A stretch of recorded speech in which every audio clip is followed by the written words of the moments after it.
क्या आप जानते हैं कि हमारे बीच एक ऐसा योद्धा है जो अमर है? हाँ, वह आज भी जीवित है। सदियों बीत गए, लेकिन उसकी कहानी आज भी लोगों के रोंगटे खड़े कर देती है। कौन है यह योद्धा? क्यों उसे अमरता का वरदान मिला और उसका जीवन श्राप से कैसे बंधा है? यह रहस्य आपको झकझोर देगा। आइए जानें उस अमर योद्धा अश्वत्थामा की अद्भुत गाथा। कहानी की शुरुआत होती है हिमालय के पवित्र क्षेत्र से।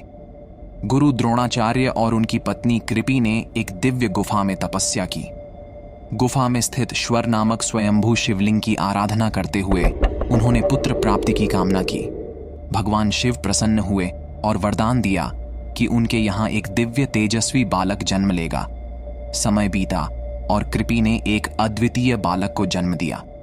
यह बालक कोई साधारण बालक नहीं था।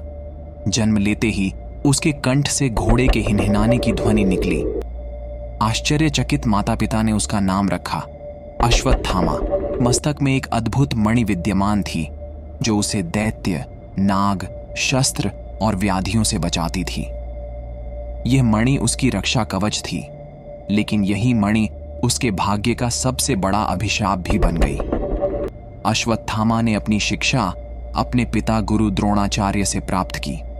वह शास्त्र और शस्त्र विद्या में इतना निपुण हुआ कि उसे कोई भी पराजित नहीं कर सकता था। लेकिन महाभारत के युद्ध ने उसकी जिंदगी को बदल कर रख दिया। महाभारत के युद्ध में जब गुरु द्रोणाचार्य पांडवों के छल का शिकार हुए, तब अश्वत्थामा का हृदय प्रतिशोध से भर गया। उसके पिता की मृत्यु ने उसकी आत्मा को झकझोर दिया।